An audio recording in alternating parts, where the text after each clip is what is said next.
Que boa pergunta, aliás. Cara, o evangelho pra mim é a notícia de que Deus veio ao mundo. O evangelismo é mostrar para as pessoas de que isso é uma boa notícia. A igreja mesmo, a missão dela muitas vezes é distribuir uma cesta básica ou uma marmitex. Não tem mais aquilo de você ir lá naquele terreno, naquele lugar, sabe? Falar, ó, Jesus está aqui para lhe ajudar, ele me trouxe até aqui. Eu não vou estar em todos os trabalhos do mundo para mim poder evangelizar as pessoas em todos os trabalhos, mas talvez eu não trabalho com aquela pessoa, mas eu vi ela na estação, ou eu vi ela no trem. A palavra ide é vai, não é fica e não é volta. E a palavra equibalo é ir sem opção de voltar. Esse chamado missionário, ele ardeu em nós na necessidade de levar o evangelho para quem de repente nunca entraria numa igreja. A gente pensou assim, a igreja, ela precisa estar lá, onde as pessoas estão.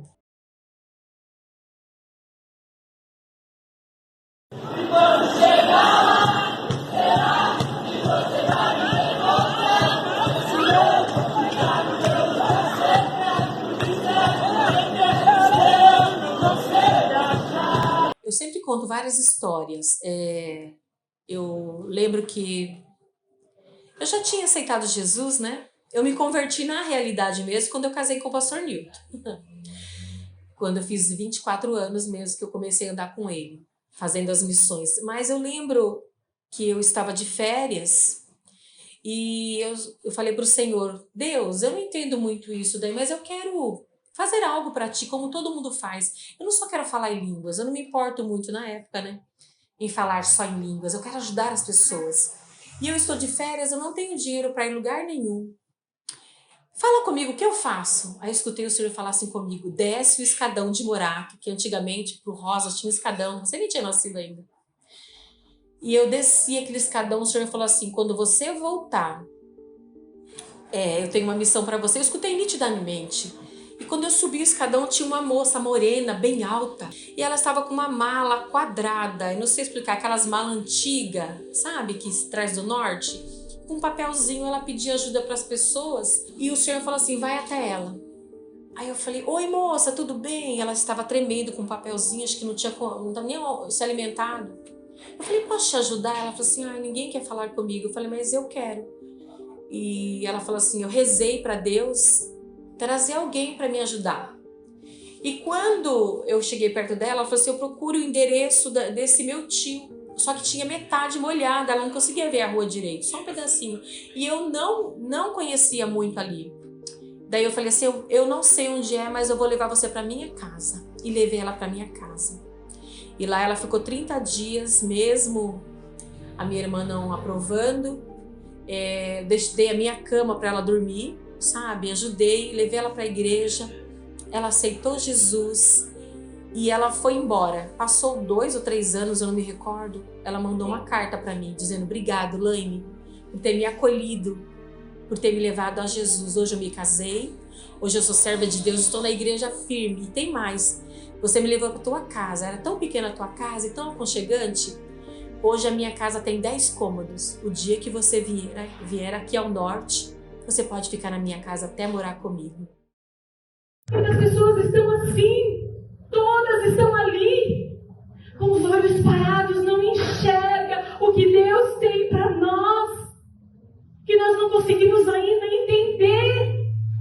Diga assim, nosso Deus tem todas as coisas, e são coisas maiores que os nossos olhos já viram, maiores que o nosso ouvido já ouviu e nem chegou ao nosso coração. Eu vejo que aonde você vai, se você vai na esquina, se você vai numa lanchonete, se você está na frente da igreja, na frente da tua casa, ali é uma missão. Você pode fazer algo por alguém, né? Você pode melhorar alguma coisa. Então a missão não é só dentro da igreja. Ou eu combinei, por exemplo, um culto, né, de missão. É aonde você vai. Eu volto a falar do ID de Jesus, né? Levando a palavra, vendo as pessoas sendo transformadas, às vezes dentro da sua própria casa, porque Muitas pessoas querem fazer a missão fora, mas precisamos fazer dentro da nossa casa, porque ali tem um pai, tem uma mãe, tem um irmão, uma tia, uma vozinha velhinha que ninguém dá atenção para ela. E ali é uma missão de você pegar na mão da vovó e falar: vovó, eu te amo como Jesus te ama, sabe? Às vezes uma missão até de assistir um filme com a vovó, comer uma pipoca, né? Uma bolachinha com a vovó, com o irmão que você não dá atenção. Então, eu vejo que a missão é isso, sabe? Em todos os lugares. Eu vejo as pessoas, eu não sei se elas confundem evangelismo com uma missão. Eu sei que muitas vezes as pessoas querem dar marmitex e eu falo que às vezes elas acham que é isso, né? Uma missão. Não, não é isso. Eu vejo que ficou muito raso, porque hoje em dia as pessoas falam assim: olha, eu vou ali só se der, porque eu não estou conseguindo, porque eu tenho outras coisas para fazer.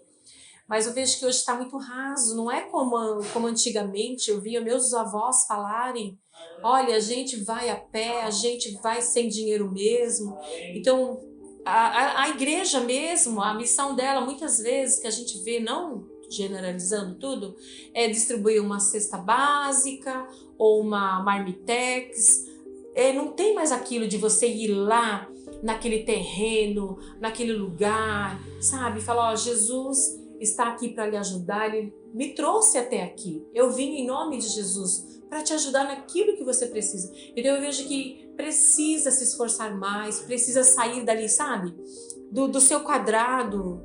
A própria igreja, ela está muito ali pensando que a igreja tem que ficar bonita, que a igreja isso, não. Você precisa ser aquilo que Deus mandou você fazer. O id, sabe? Ide por todos os lugares, sem medo, sem recursos ou com recursos.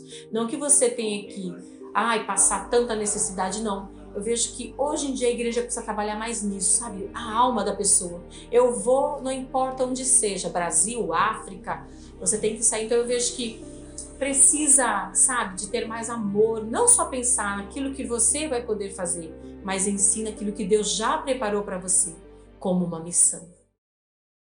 Deus abençoe, somos todos águas vivas, setor vermelho! Eu comecei a fazer missões quando eu me reconciliei com Jesus. Logo que eu me reconciliei, como eu sou músico há muito tempo já, eu tinha uma banda e nós começamos a tocar em lugares que crentes não vão. A primeira coisa que a gente começou a fazer, a gente recebia convite para tocar em circo, tocar em festa de cidade, tocar em lugares onde não eram cristãos, e nós, carnaval, por exemplo, né, montamos em Minas, nosso pessoal de banda montou um palco numa travessa da Avenida do Carnaval. O carnaval passava lá e o pessoal que estava com a gente no evangelismo ia lá no carnaval, trazia as pessoas para onde a gente estava e ali nós orávamos por ela e elas depois levávamos para dentro de uma igreja que era bem na mesma rua ali. Num dia nós alcançamos 120 pessoas. Num dia. A igreja de um amigo nosso lá em Minas Gerais, ela cresceu num dia que ela não tinha crescido em 10 anos, né? Então eu vejo que eu tinha mais ou menos 20 anos. Tinha me reconciliado com Jesus agora, o fogo estava lá queimando. E esse tipo de chamado começou a arder no nosso coração. Então nós pensamos o seguinte: cara, não dá para ficar só aqui dentro falando de Jesus para quem é crente. Se a gente quer alcançar pessoas, a gente tem que ir aonde essas pessoas estão. Nós fizemos em Franco da Rocha, pastor Tieme, hoje está nos Estados Unidos, muito amigo nosso. Nós fazemos evangelismo no sábado, à noite, 10 horas da noite. Montávamos um som ali na pracinha, em Franco da Rocha, e nós ministrávamos ali, tocávamos, pregávamos a palavra, e tinha vários bares naquela época, em 87, ali em Franco da Rocha, e os músicos paravam de tocar. Todo mundo parava de tocar e ficava ouvindo a gente. Nós ganhamos tantas vidas para Jesus. Tem um rapaz hoje que é bispo na igreja em Caieiras, nós ganhamos ele ali, ele se converteu ali, que era um guitarrista de uma banda. Outro é um menino que hoje é baterista, nós ganhamos ele ali, naquele lugar. Então o que nós pensamos? Esse chamado missionário, ele ardeu em nós na necessidade de levar o evangelho para quem não conhece de verdade. Para quem, de repente, nunca entraria numa igreja. E a gente pensou assim, a igreja, ela precisa estar lá, onde as pessoas estão. Porque hoje, de verdade, quem que vai entrar na igreja? A maioria ou já teve uma experiência religiosa ou tem algum parente que é cristão. Mas e as pessoas que têm aversão à igreja? Será que elas vão à igreja? Isso eu estou falando de 87. A gente já tinha esse pensamento de estar nos lugares onde os evangélicos não iriam. 15.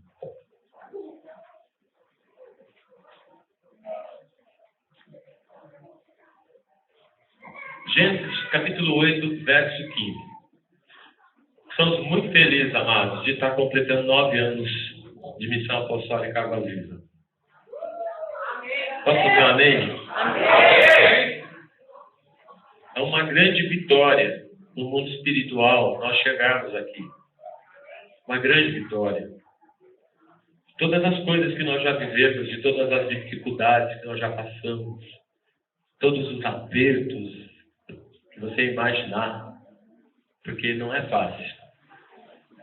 Estava conversando com um discípulo nesses dias e Jesus ele disse assim: amai-vos cordialmente, assim como eu vos amei. Nós não paramos para pensar nesse texto. A gente lê ele sem ter a revelação plena do que ele quer dizer.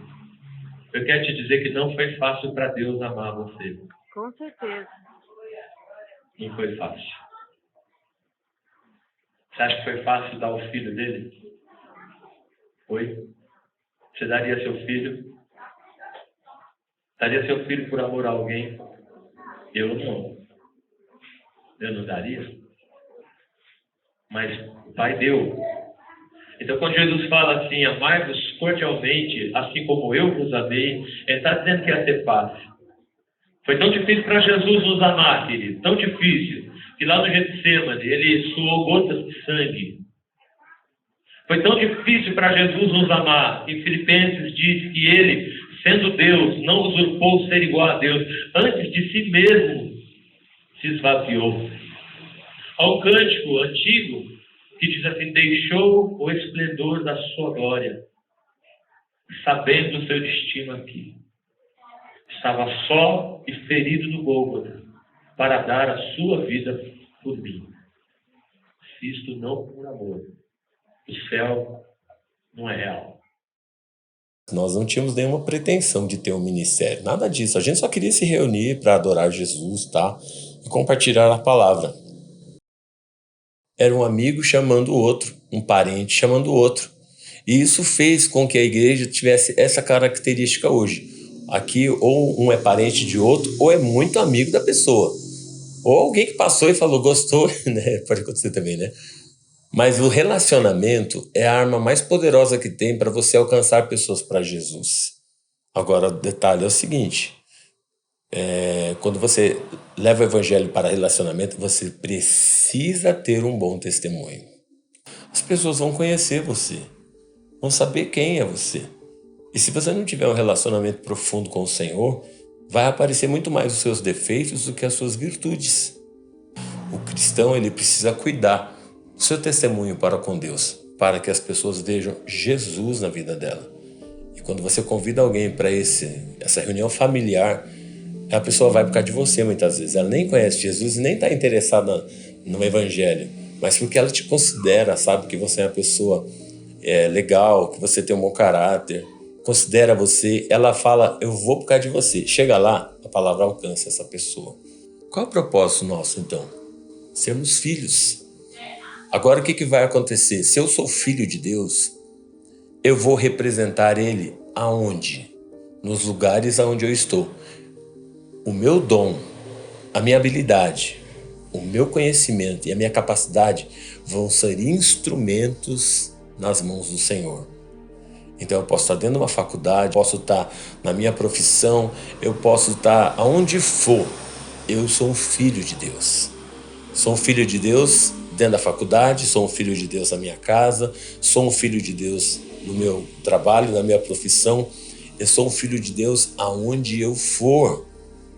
E aí que é o grande lance para um jovem hoje é pegar essa verdade de filiação e representar a Cristo aonde Ele estiver. Então, cara, seja o melhor naquilo que você está fazendo, porque os piores nunca vão ser notados. Essa é a questão. Tem uma coisa que eu quero compartilhar com você. A Suíça, por exemplo, há muitos anos atrás no Evangelho, ela ficou conhecida como a melhor fabricante de relógio do mundo. Por quê? Porque a Suíça tinha uma cultura de excelência. Quem eram essas pessoas que colonizaram a Suíça? Os protestantes. Então, quando eles construíam alguma coisa, faziam com muita excelência. E aí pegavam aquilo que um cristão fazia e comparava com aquilo que outra pessoa tinha feito. As pessoas sabiam que era o cristão que tinha feito por causa da excelência. Então hoje você percebe que os relógios suíços são excelentes porque foram cristãos que começaram a fazer isso. O que a gente precisa fazer? Se torna excelente. Você vai trabalhar numa empresa? Seja excelente. Isso vai abrir portas. A excelência abre portas. Mas você precisa entender que quem está abrindo a porta para você é o Senhor Jesus, para que Ele seja glorificado através da sua vida. 1, 2, 3. Eu amo Jesus! As pessoas vão conhecer Jesus de fato quando elas entenderem que o Evangelho ele é feito de renúncias e não apenas de benefícios. Quando eu recebo o Senhor na minha vida e eu começo a dizer, o Senhor é bom, Ele é maravilhoso, eu preciso dEle, e agora eu começo a me engordar espiritualmente, dizendo, tá maravilhoso isso aqui, mas eu esqueço que existe um irmão lá fora, existe um amigo, existe um parente lá fora que também precisa dessa experiência, eu acabo deixando o Evangelho de lado.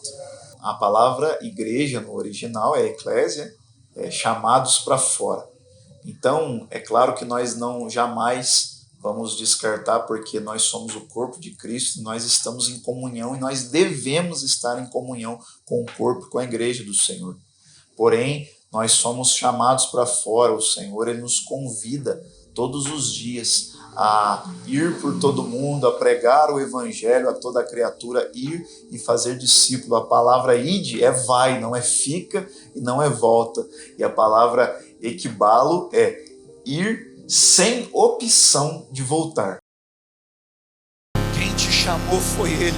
Quem te chamou foi Ele, não foi as circunstâncias, não foi os problemas.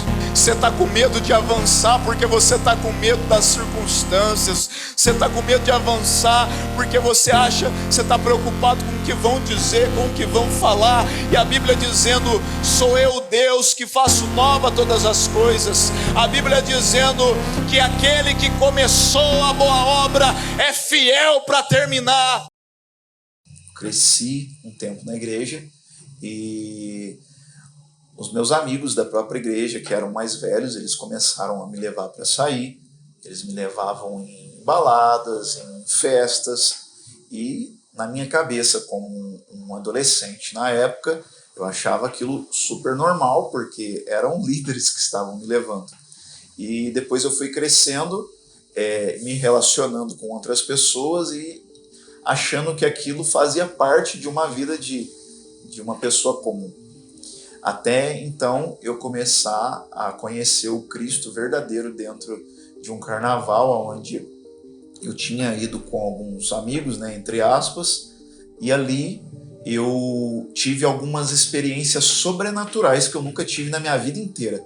Eu estava nesse carnaval e algumas pessoas que chegavam em mim nunca tinha me visto, e eu também não tinha visto ela, era algo sobrenatural. E eu lembro de meninas chegarem em mim e falavam assim, e citavam o meu nome, isso que era mais interessante, falava, Rafael, eu não chamei os meus pais, eu não chamei as outras pessoas para estar aqui, que eu tinha medo, mas não era para você estar aqui, era para você estar nos ajudando. E aí de repente passava 5, 10 minutos, chegava outra pessoa com a mesma coisa e falava, não era para você estar aqui, era para você estar nos ajudando, esse não é o seu lugar. E eu estava sendo evangelizado pelo próprio Cristo dentro de um carnaval. E eu vi um amigo, ainda novo, menor de idade, entrando em alguns estados ali de overdose, e a minha consciência era ajudar essas pessoas. Enquanto eu ajudava, eu via um cenário de prostituição, de drogas ao meu redor, pessoas tentando se matar o tempo todo, O meu senso era de ajudar as pessoas, e o tempo todo, quando eu via essas cenas, eu ouvia o Senhor dizendo, sem saber que ele, eu ouvia o Senhor dizendo, eu não te chamei para isso, eu te chamei para mudar a vida dessas pessoas. Naquele dia, naquele carnaval, eu olhei para aquela situação e eu fiz algo que eu falo, a única palavra que veio do meu coração naquele dia, eu fui falando para Deus, porque eu não conhecia Ele de verdade. Eu disse, Deus, se é você que está falando comigo, eu quero fazer um pacto com você aqui. E esse pacto é que a minha vida vai te pertencer. Eu não sei do que eu estou falando direito agora, mas eu sinto te dizer que a minha vida vai ser sua, e a partir de agora, tudo que eu fizer vai ser para você. E desde então, nunca mais eu saí da presença de Deus.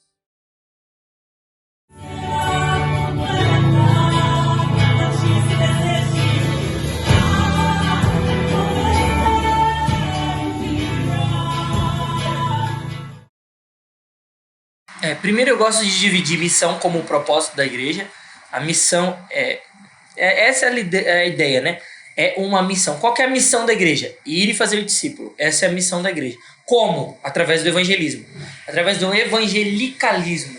Evangelizar alguém. É pregar a boa notícia. Então, quando a gente não prega ou prega de uma maneira conturbada, a gente não está anunciando uma boa notícia. A gente está anunciando uma má notícia. A gente está...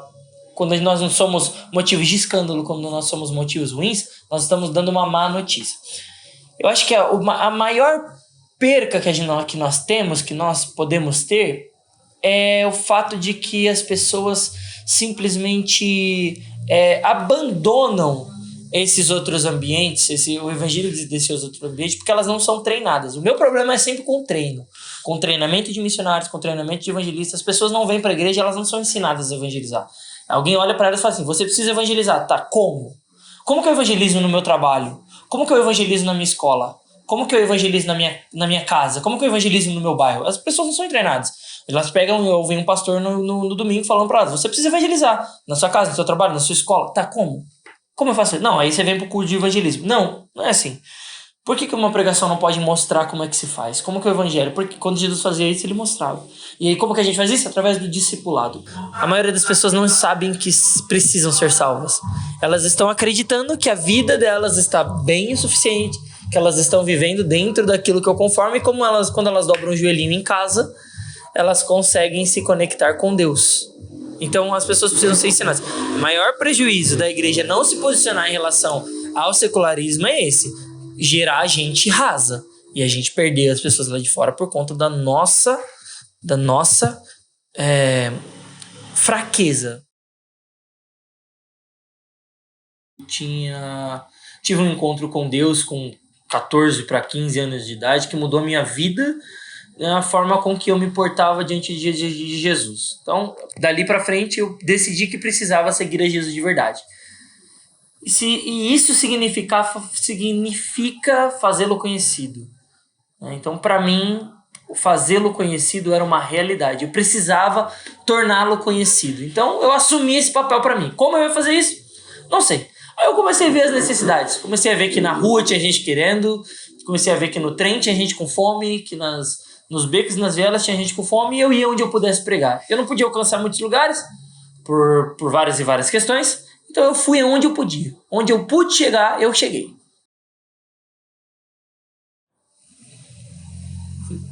Que ele tá perdendo tempo. É o único momento em que eu acho que tem alguém perdendo tempo. É o único momento em que eu acho que alguém tá deixando de ser quem deveria ser. Deixando de viver os melhores dias da sua vida. Deixando de viver os momentos mais incríveis. Deixando de viver a vida de verdade. De poder olhar a vida com outros olhos e se sentir vivo de verdade. Não apenas existindo numa realidade alternativa. Numa realidade onde eu consigo ser alguma coisa. Eu costumo dizer que se Jesus te chamou para ser um servo, não se rebaixe a ser rei em nenhuma província. Ser rei em qualquer lugar quando Deus te chamou para ser servo, é se rebaixar. É viver o que você não deveria estar vivendo. Então, não viver esse evangelho é estar existindo pela metade. Não é nem estar existindo de maneira completa, porque um jovem que não está vivendo o seu chamado, mas está na igreja, nem pecando gostoso ele está. Ao longo desses 8 anos, o Povo da Cruz ele tem chegado a 9 estados do Brasil e também 3 países, no Chile, Angola e Venezuela. Você que tem esse desejo, essa vocação, né, é ir, né? Eu sempre costumo falar uma mensagem que nunca é difícil começar algo, né? Até mesmo no meio do caminho também não, mas mais difícil é você continuar. Então assim, se você tem essa vocação, se Deus te chamou, é você buscar essa ousadia, buscar essa coragem. Eu sei que às vezes é uma vida de muita renúncia, mas nós estamos aqui apenas para viver o Evangelho de Jesus Cristo. Quando Jesus ele fala assim, vocês vão para todas as pessoas, vocês batizam em meu nome, vocês curam os enfermos, é isso. Então, eu não posso ir lá falar, poxa, Jesus te ama, beleza, amém. Mas e as pessoas, elas estão ali, tá passando por um transtorno mental, familiar, precisando de uma cura. E a Bíblia, ela fala isso, então para mim é a Bíblia. Então, assim, ela fala que se eu tiver fé, as coisas vão acontecer. Então, ou eu creio ou eu não creio. Então, eu não posso ir ao encontro de pessoas, falar para elas se eu não acredito naquilo que eu prego. Então, eu preciso acreditar e eu preciso acreditar na transformação das pessoas. Que elas vão ser curadas, que elas vão ser libertas. Porque o mundo, ele tá passando por isso. Pessoas precisando de cura, precisando de libertação. Pessoas precisando de uma urgência, assim, de Deus. E principalmente, quando eu falo de urgência de Deus, não estou me referindo só a dinheiro, essas coisas, não. Estou me referindo a pessoas que estão com problemas mentais mesmo. A sua saúde está debilitada mentalmente, psicologicamente. Então, quando eu vejo o Evangelho sendo transformado, eu falo disso. Acho que precisa a gente acreditar nisso que a gente carrega. O Evangelho puro, simples, que é a Bíblia, a palavra de Cristo. O início foi quando eu via muitas pessoas entrando numa igreja ou na rua e a gente às vezes não quer dizer que não se importava com elas, mas a gente não perguntava. Então o início para mim foi se preocupar com as pessoas. Então eu queria fazer algo por eles. Então eu me lembro que eu pegava com meus amigos um carrinho de mão e eu fazia programa de rádio. Então assim, ali a gente fazia programa de rádio legal, pessoas falavam, poxa, eu recebi Deus na oração, senti Deus. Mas aí eu falava assim, poxa, mas tá faltando alguma coisa. Então a gente pegava o carrinho de mão e a gente ia de porta em porta pedindo 1 quilo de alimento para poder continuar essa obra, porque a gente sabia que elas tinham recebido, mas boa parte falava assim, poxa, eu tava orando para que Deus me abençoasse com 1 quilo de arroz, porque eu não tinha nada para dar para meus filhos. E então o início foi assim, eu fazia o programa de rádio, depois eu começava a ir de porta em porta buscar os alimentos e também visitar eles. E foi então que começou a transparecer a questão das missões urbanas, que hoje a gente sobe em comunidades e envia elas por conta disso, porque a gente conseguia sentir que elas eram abençoadas com a palavra, com as orações, mas que eles estavam com falta de alguma coisa e eles oravam pedindo para que Deus não deixasse eles padecer de alimentação também. Então o início foi assim. Hoje eu aprimorei muito isso. Com o Povo da Cruz a gente consegue atingir todo mundo de uma forma espiritual, principalmente, e prioritária, e também não deixando que eles se vão sem as mãos vazias, né? O evangelismo, eu sempre digo que é o nosso dia a dia, é o nosso cotidiano, tá? Então, eu não preciso fazer o evangelismo só quando tem algo marcado na agenda, algo do tipo. O evangelismo eu posso e devo e preciso, né, usar isso no meu dia a dia. Quando no caminho do meu trabalho, quando eu pego um trem, quando eu estou na rua, eu devo fazer o evangelismo, né? Eu posso parar numa pessoa que está ali num ponto de ônibus para conversar, como eu fiz várias vezes, como na rua.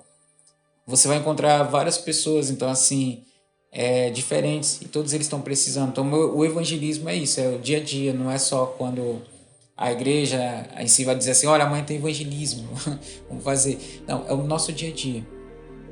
E eu nunca vou me cansar de falar disso, porque nesses 23 anos de evangelho eu falo quase as mesmas coisas, né? Até nos cursos de missão vou falar as mesmas coisas, que é o nosso dia a dia, a gente precisa usar isso, né? Quando Jonas ele teve uma ordem de Deus, ele falou assim, poxa, como é que eu vou pregar para Nínive em tão pouco tempo, né? E ele pegou e ele foi nas estradas, nos locais que era o coração da cidade. Então ele falou assim, não, aqui eu vou conseguir pegar todo mundo. E ele começava a falar ninivitas, olha, se arrependam, né? E eu nunca me esqueço que o coração de Francisco Morato, quando a gente escolheu para fazer os primeiros trabalhos de evangelismo, o dia a dia, então a gente parava ali para pegar todo mundo que descia do trem, né? Então, por quê? Ali a gente consegue pegar todo mundo, então é o dia a dia. E hoje, que às vezes eu não divulgo isso muito, mas às vezes eu paro na frente da estação e fico lá para a gente poder conversar com pessoas. E ali você vai encontrar muitas pessoas que estão necessitadas de ouvir a palavra. Isso é um evangelismo, que você vai estar ali doando um tempo, entregando um tempo para que o evangelho possa ser feito. Então, eu posso ficar numa lanchonete conversando, você pode ter certeza, alguém vai receber o evangelho. Porque eu encontramos a resposta, falando que eu achava, eu iria achar aqui, mas eu não acho. Vinde a mim, todos que estão cansados e oprimidos, eu vos aliviarei. Eu sou o caminho, a resposta e a vida. Eu sou o pão vivo que desceu do céu, dei-me um Filho unigênito, para que todo aquele que nele crê não pereça, mas tenha a vida eterna. Estava aqui, o tempo todo estava aqui. Ei, eu achei riquezas, de verdade. Eu achei perdão, eu achei o amor que a gente procura. Tá aqui, ó. Eu sei o caminho. Parem um minuto. Me escutem, tá aqui o caminho. Você está indo na direção errada. Ei. Pai, eu não quero pregar a boa notícia. Elas não param, não me escutam. Estou tentando chamar a atenção delas, mas nada. Vamos comigo, vamos. Apressados, distraídos, ocupados demais. Apressados, distraídos, ocupados demais. Fazem pouco caso de ti. A seara é grande e poucos são os trabalhadores. A criação aguarda a manifestação dos filhos de Deus. Mas como? Eu? Não sou capaz de fazer isso. Sim, não foi vós que me escolhestes, mas eu que escolhi a vós. O eu sou está contigo. Seja perseverante e confie em mim. Derramo sobre ti o meu espírito e te dou poder. O Evangelho de Deus é poder, e eu não me vergonho. Eis-me aqui.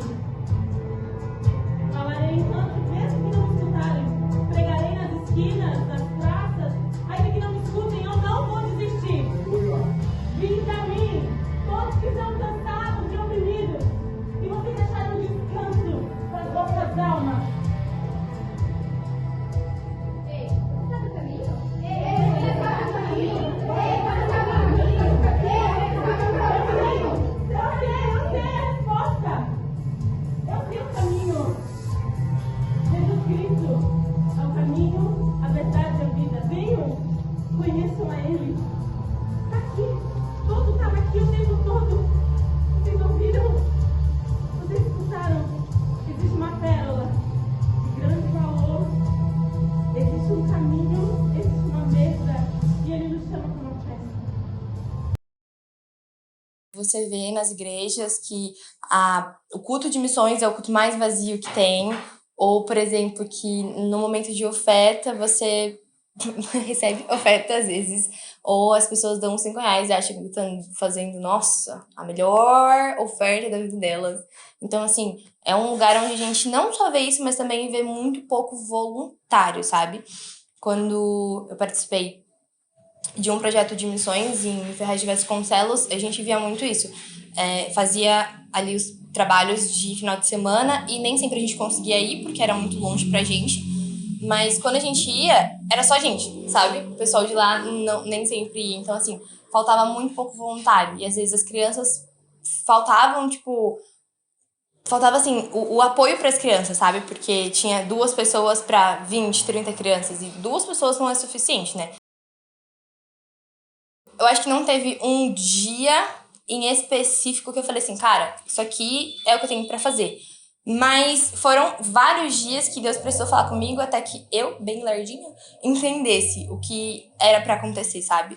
Ele dizendo, ei, eu te chamei pra rodar o mundo. Ei, eu já te disse que você vai fazer isso. Ei, eu já te disse tal coisa. E aí eu muito descrente de mim mesma e pensando que era coisa da minha cabeça. Aí faltou a pastora dar um tapão em mim e dizer, ei, Jesus já disse pra você. Então acho que foi isso. Eu não tenho... assim, um dia que eu falo pra você, nossa, nesse dia eu decidi, mas eu acho que eu cresci muito com essa ideia e Deus foi colocando ainda mais certeza conforme eu fui crescendo, sabe? Conforme eu fui crescendo, eu fui entendendo que o evangelismo é aquele do dia a dia, né? Tipo, exatamente isso que você falou. Eu ir no meu trabalho e a minha vida ser o próprio evangelismo, ser um testemunho de Cristo, né?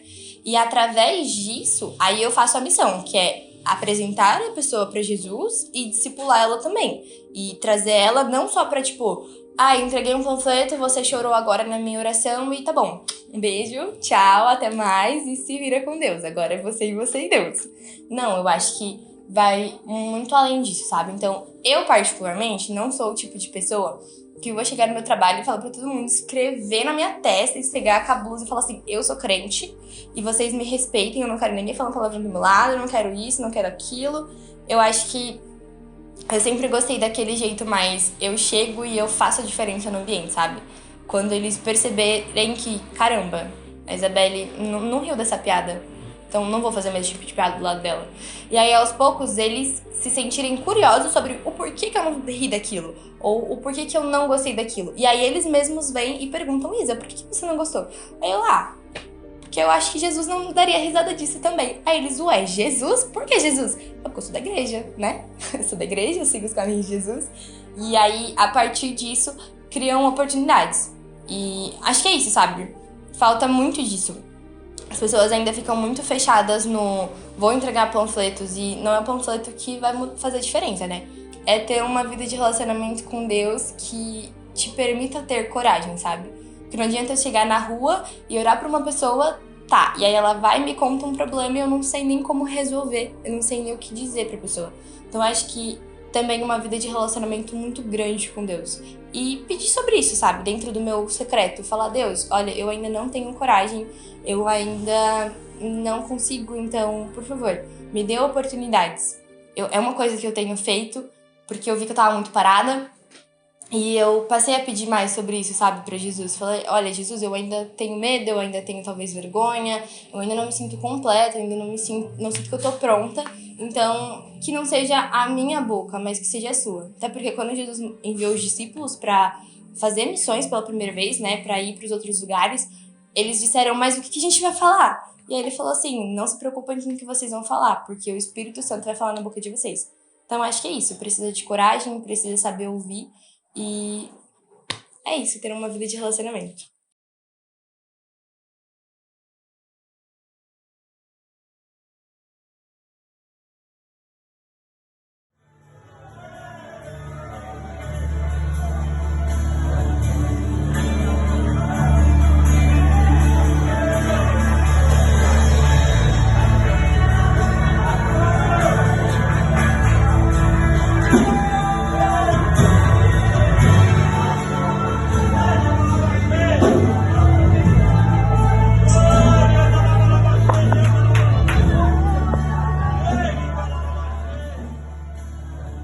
Saiba que em Jeremias 1, 4 e 5 um jovem de aproximadamente 16, 17 anos, chamado Jeremias, também teve esse momento na vida dele. E ele disse para o Senhor: Senhor, eu ainda sou uma criança, eu não sei falar. E o Senhor, ele mostra para Jeremias, ele diz: vai, porque quem vai falar por você sou eu. O Senhor diz para ele: antes do seu nascimento, quando você ainda estava no ventre de sua mãe, eu separei você como profeta dessas nações. Antes de você achar dos seus estudos, da teologia, dos cursos missionários, de tudo que você tem a opção e a vontade hoje de fazer, lembre-se que antes de tudo isso o Senhor já tinha te chamado, já tinha te selecionado para essa missão. Então não tenha medo, porque o Senhor, ele só precisa que você abra a boca. Quem faz a obra é Ele.